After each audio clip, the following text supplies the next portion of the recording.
मेरे राम मेरे राम।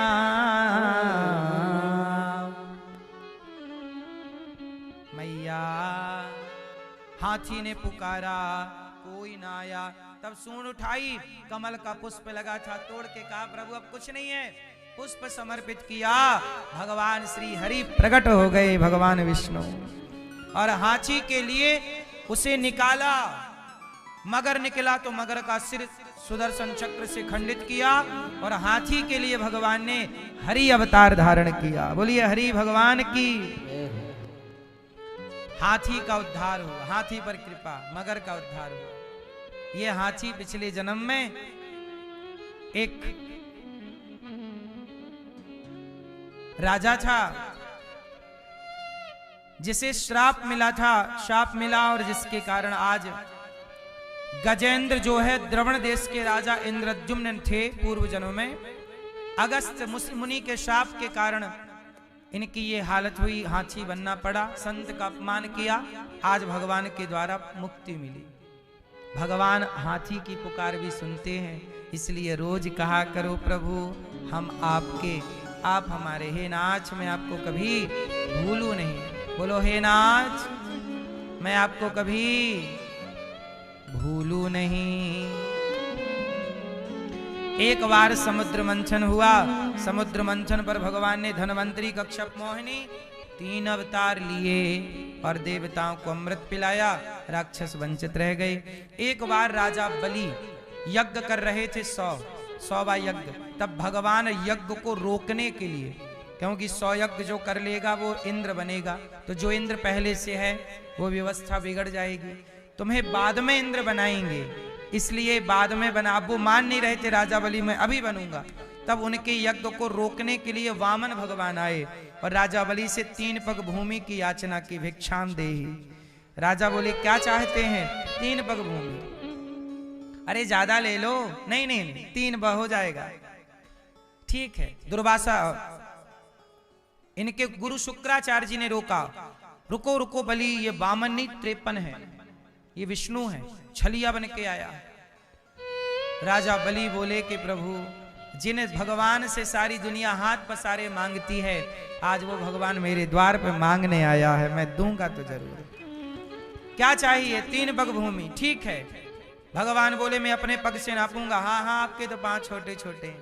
और भगवान ने संकल्प लिया, विराट रूप बनाया अपना, और पहले पग में पाताल नाप लिया, दूसरे पग में सत्यलोक, तीसरा पग कहां धरें? राजा बलि बोले प्रभु मुझे नापा है, अब मेरा अपना शरीर नाप लीजिए। आज से मैं आपका। राजा बलि के मस्तक पर पांव रखा। धन बड़ा होता है कि धन का मालिक? मालिक का भी तो महत्व है, मालिक से ही तो धन है। बोलो हाँ। अरे आपके धन में इतनी, आपका धन आपसे बड़ा नहीं है, आप होंगे तो ऐसे कई बार ऐसे धन बना सकते हैं। बोलो हाँ। इसलिए आप बड़े हैं, आपका धन बड़ा, इसलिए अभी तक मेरा धन नापा प्रभु, अब मुझे नापो। तीसरा पग राजा बलि के मस्तक पर रखा। वामन भगवान बोले राजन मैं तुझे छलने आया, तूने तो मुझे ही छल लिया, मांग कुछ मांग। राजा बलि बोले प्रभु मैं आपका ये दर्शन करता रहूं और कुछ नहीं चाहिए। राजा बलि को पाताल का राजा बनाए और भगवान द्वारपाल बन के बैठ गए। लक्ष्मी जी बोली अभी तक भगवान आए नहीं। नारद जी बोले उन्होंने तो काम शुरू कर लिया, गार्ड की नौकरी मिल गई। राजा बलि के द्वारपाल बन गए। लक्ष्मी जी बोली राम राम राम। आए, भगवान को देखा द्वार पे खड़े। लक्ष्मी जी बोली प्रभु यहाँ क्यों आ गए? भगवान बोले मैं बिक गया। किसने खरीदा? राजा बलि के प्रेम ने, समर्पण ने मुझे खरीद लिया है लक्ष्मी जी, अब मैं यहां से नहीं जाऊंगा। भगवान भक्त के यहां काम कर रहे, राजा बलि के यहां कौन काम कर रहा है? भगवान। क्यों बिक गए? प्रेम में बिक जाते हैं ये भगवान, इसलिए भगवान बिकते हैं। आप बिकते हो? आप बिकाऊ हो? हैं? आप नहीं बिकते। भगवान बिकते हैं? क्यों? हाँ, बिक जाते हैं राम हो कोई मोल चुकाने वाला, बिक जाते हैं राम कोई हो मोल चुकाने वाला। मोल चुकाओगे तो खरीद लो। क्यों मैया? लक्ष्मी जी आई, राजा बलि को राखी बांधी, और राखी बांध के राजा बलि ने कहा क्या चाहिए? बोले आपका द्वारपाल दे दो। लक्ष्मी जी द्वारपाल लेके गई। तब से रक्षाबंधन का त्योहार, सबसे पहले राजा बलि को लक्ष्मी जी ने पहली बार राखी बांधी, और राखी बंधाई में भगवान लिया था। राखी बंधाई क्या ली? मां लक्ष्मी ने क्या लिया? भगवान। तो ये तब से भाई बहन, लक्ष्मी जी बहन हो गई, और राजा बलि बोले तुम्हारा द्वारपाल मेरा पति है, दे दो भैया, ये मेरे पास रहे, आपके पास क्या करेगा। लक्ष्मी जी लेके चली गई। ये राजा बलि, आज भी पाताल के राजा राजा बलि हैं। हाँ, राजा बलि।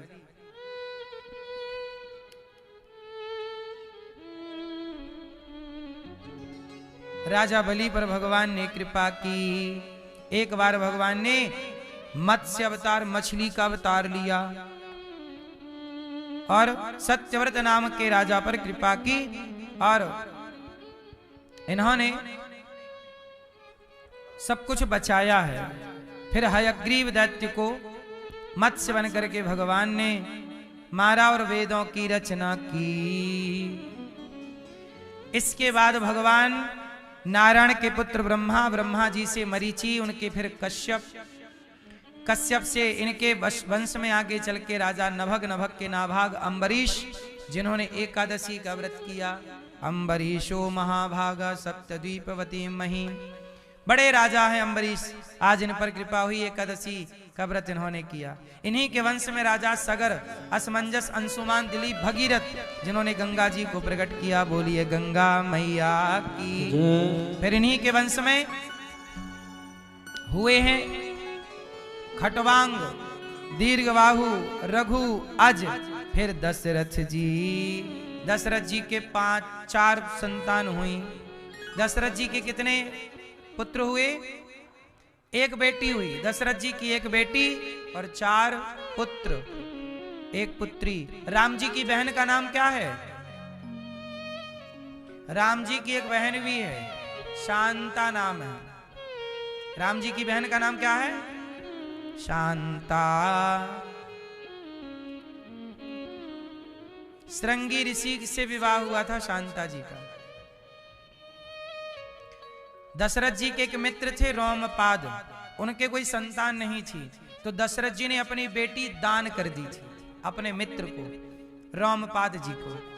फिर उनकी बेटी का विवाह श्रृंगी ऋषि से हुआ। उन श्रृंगी ऋषि से, जिनके यज्ञ करने से दशरथ जी के यहाँ 4 पुत्रों की प्राप्ति हुई। तो इस तरह से दशरथ जी का बुढ़ापा आ गया, पुत्र नहीं थे, यज्ञ कराया। यज्ञ भगवान ने खीर दी, खीर तीनों रानियां खाती हैं। और इनके यहाँ चैत्र का पावन महीना और कृष्ण शुक्ल पक्ष की पावन नवमी तिथि, दिन के ठीक 12 बजे भगवान भय प्रगट कृपाला दीन दयाला कौशल्या हितकारी हर्षित महतारी मुनि मन अद्भुत रूप विचारी। प्रकट हो गए भगवान भय प्रगट कृपाला, प्रकट हो गए। कौन कौन प्रकट हुए? पहले राम, फिर भरत जी, फिर लक्ष्मण जी, फिर शत्रुघ्न जी। चारों कैसे आए? कौशल्या जी के यहाँ राम, कैकेयी जी के यहाँ भरत, और सुमित्रा मैया के यहाँ कितने बच्चे हुए हैं? मैया सुनो, शत्रुघ्न जी की माँ कौन है? शत्रुघ्न जी की माँ,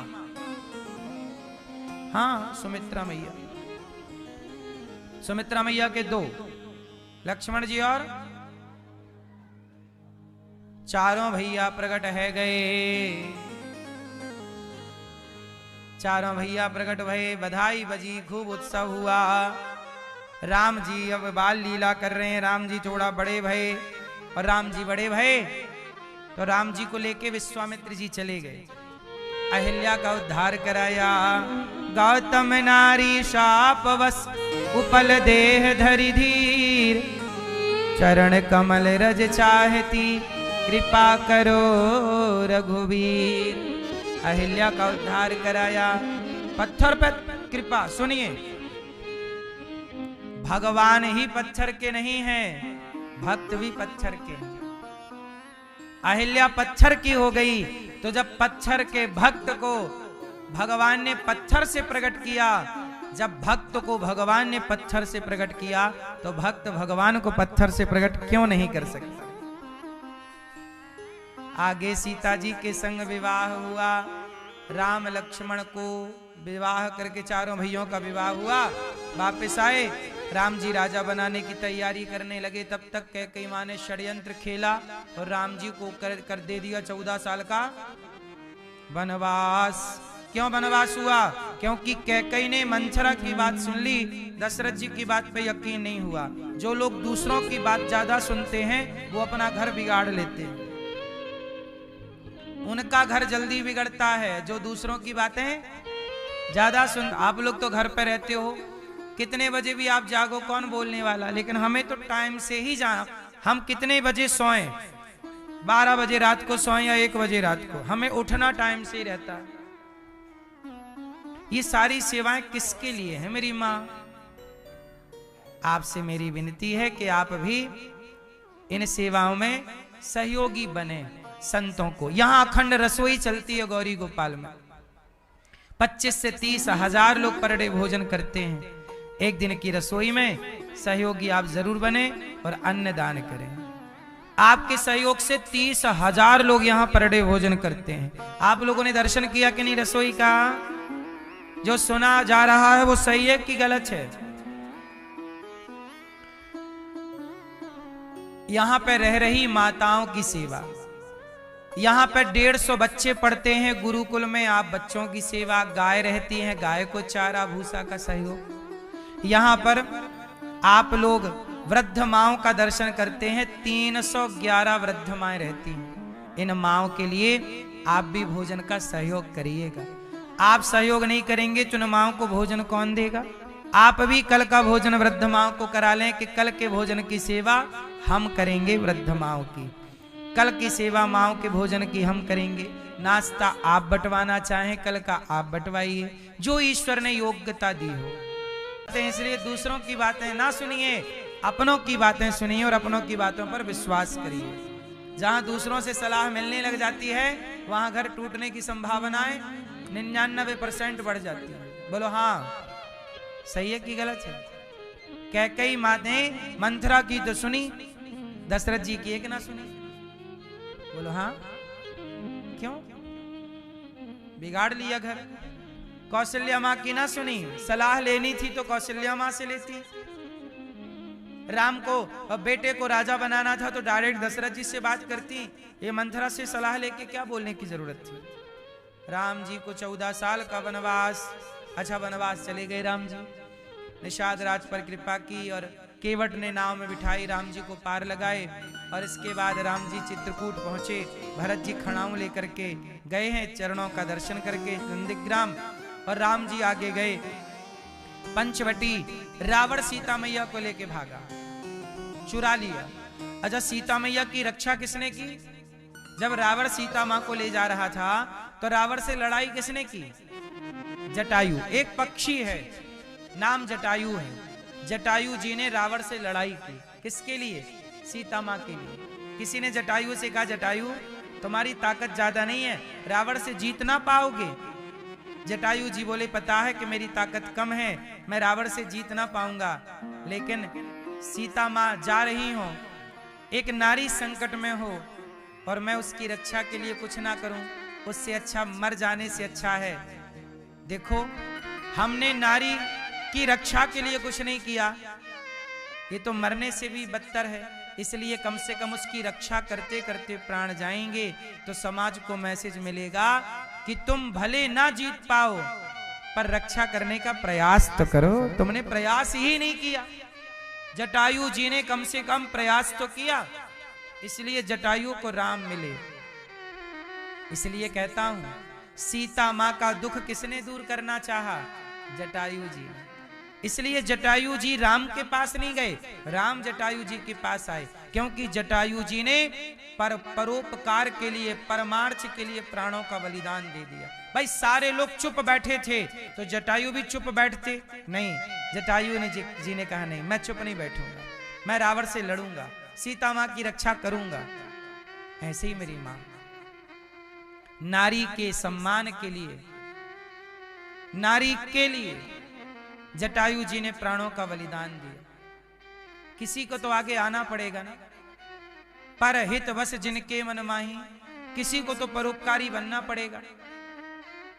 जरा सोचिएगा कि जब जटायु किसी नारी का सहारा बन सकता है पक्षी होकर, तो किसी बूढ़ी मां का सहारा हम और आप क्यों नहीं बन सकते इंसान होकर? इसलिए गौरी गोपाल आश्रम में वृद्ध माओं की सेवा ये दास करता है। क्यों? मैंने जटायु जी के बारे में जब पहली बार सुना, पढ़ा, गुरुजी ने पढ़ाया मुझे जटायु जी के बारे में, तब मैं समझ गया कि जटायु जी ने अपने प्राण गवा दिए केवल परोपकार के लिए। ऐसे मेरा भी प्राण जाए, मैं भी सेवा करते करते प्राण त्यागूं, मेरा भी यही सपना है। सेवा करते करते ही, भगवान नाम भगवत चिंतन करते करते ही, कथा सुनते सुनाते ही प्रभु के धाम में गमन होना चाहिए।